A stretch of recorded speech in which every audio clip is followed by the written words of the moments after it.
Bienvenidos al módulo de recolección y manejo de la información. Hemos visto previamente que en materiales y métodos uno va a describir, ¿sí? Va a explicar cómo va a hacer su trabajo de investigación. Es decir, a describir todo lo referente a las consideraciones éticas, al diseño metodológico elegido, a los participantes a incluir, al entorno de realización y sobre todo a las variables y a los datos que va a recolectar de esos participantes de la muestra. Este proceso de recolección de datos y de registro de datos se hacía anteriormente mediante lápiz, goma y papel.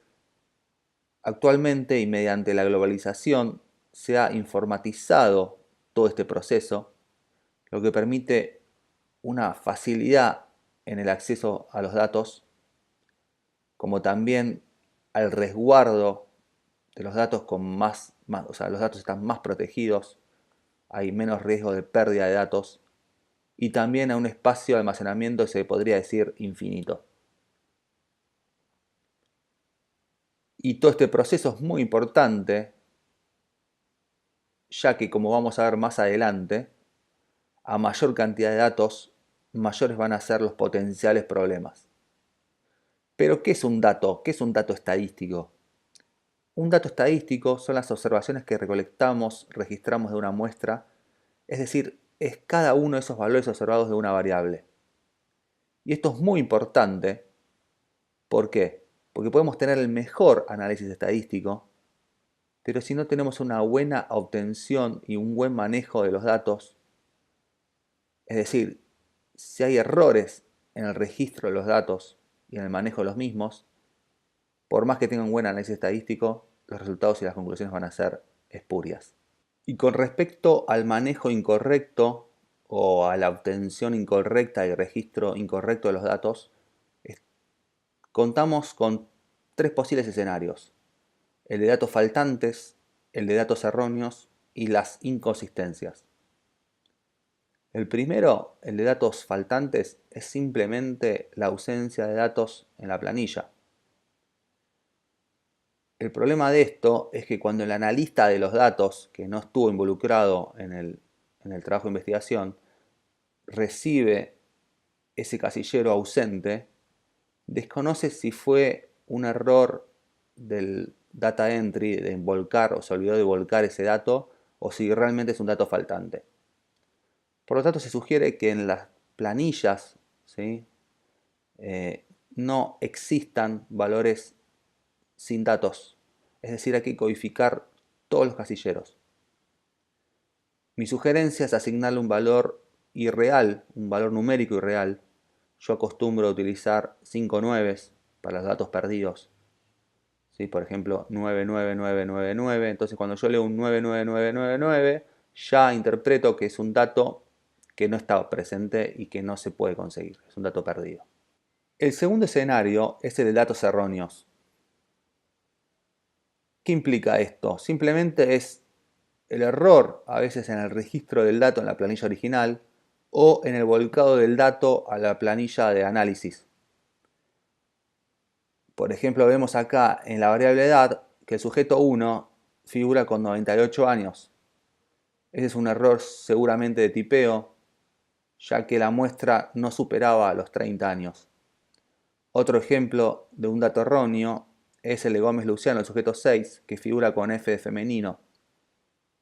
También ahí hubo un error en el volcado del mismo. Y también quiero mostrarles, al observar esta base de datos, que contamos con datos que son números, datos que son fechas, datos que son palabras, ¿sí? Y se sugiere que las bases de datos estén todas completas y codificadas con solamente números. ¿Qué quiere decir esto? Por ejemplo, la variable sexo, uno podría a priori anticipar, codificar, por ejemplo, el sexo femenino con un 0 y el sexo masculino con un 1, entonces codificaría todo con ceros y unos. ¿Y por qué esto es importante? Como vemos acá, el sujeto 1, 2 y 3 tienen M mayúscula, M minúscula y M minúscula. Este simple cambio entre M mayúscula y M minúscula lleva a que el programa estadístico lo interprete como datos diferentes, ¿sí?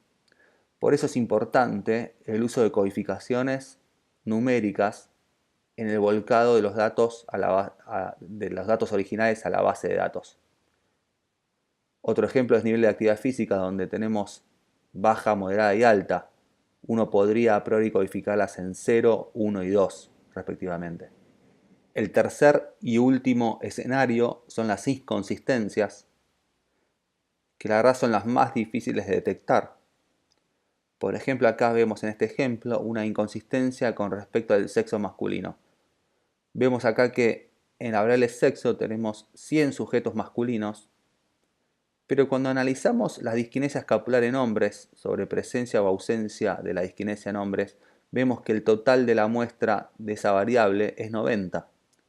O sea, 90 hombres, que no coincide con los 100 sujetos masculinos de variable sexo. Por lo tanto, deberíamos chequear, corroborar tanto la variable sexo como la variable disquinesia escapular en hombres para ver en dónde se encuentra el error. Finalmente, cuando ya hemos limpiado, completado los datos faltantes, hemos corregido los datos erróneos y hemos codificado correctamente la base de datos, el siguiente paso es exportarla a un programa de estadística o a un programa de análisis estadístico. Son miles los programas que existen, algunos son pagos, otros son gratuitos. Yo acostumbro a utilizar el SPSS, pero bueno, puede ser cualquiera, la verdad, en el cual se sientan más cómodos. Una sola y última consideración es que ten en cuenta que el vocabulario utilizado en el Excel o en la planilla de cálculo difiere muchas veces del vocabulario utilizado en los programas estadísticos. Gracias.